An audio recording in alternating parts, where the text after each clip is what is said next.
accusingly. Hamish sat down at the cluttered kitchen table where Angela's cats roamed among the unwashed breakfast dishes. Looking at Angela with her wispy hair and gentle face, Hamish wondered, not for the first time, how a doctor's wife could be so unhygienic.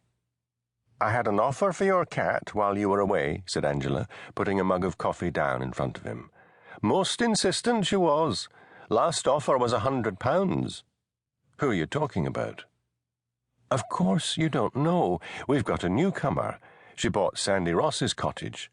"Must have got it for a song," said Hamish. "That place has only a corrugated iron roof and an outside toilet. Who is she?" "Catriona Beldame."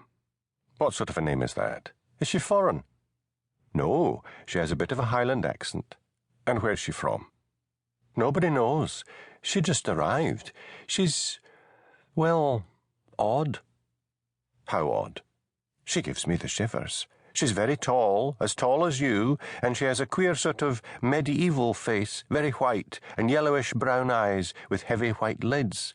She has a long, thin nose and a small mouth. She saw your cat and decided she must have it.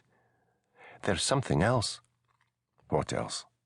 "Some of the local men have been seen visiting her late at night."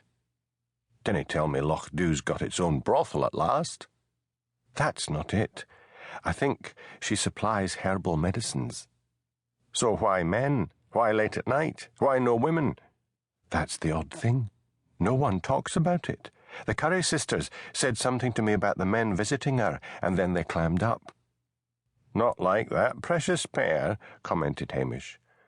The Curry sisters were spinster twins, and usually a great fund of gossip, some of it at Hamish's expense. "I'd better go and visit this newcomer." "If you can find the time. Detective Chief Inspector Blair has been demanding to know when you're getting back. He said that you're to report to police headquarters in Strathbane as soon as you arrive." "Why?" "It might be because some gang has been robbing all the little local post offices in the north. Lochinver was attacked last week, and then Altnabuie. You know how it is. They think we're easy pickings this far north, and with only one policeman to cover hundreds and hundreds of square miles." Hamish returned to the station, changed into his uniform, helped his pets into the police Land Rover, and set off over the hills.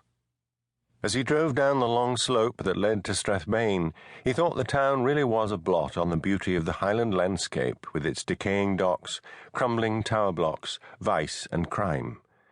Steady rain was beginning to fall as he walked up the steps of headquarters and made his way up to the detective's room. Detective Sergeant Jimmy Anderson cried, "Well, if it isn't Signor, back from Spain. Bring me a present."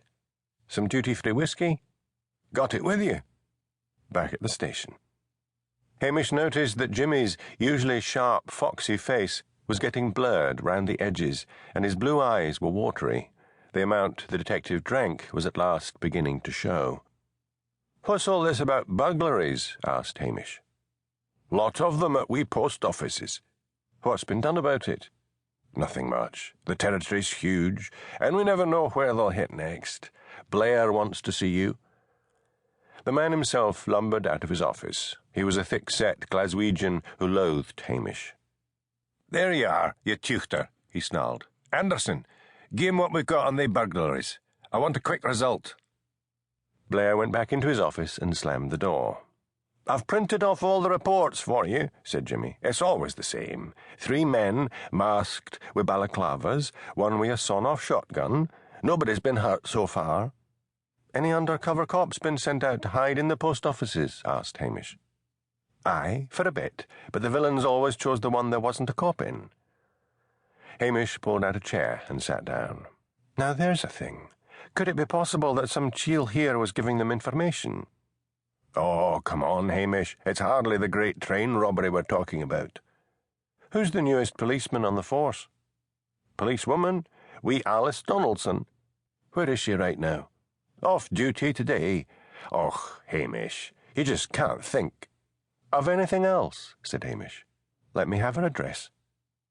Jimmy applied himself to the computer and then said, "Here it is. Write it down. 8 Bannock Brae. That's down near the docks. Not a tower block. There's a row of wee houses."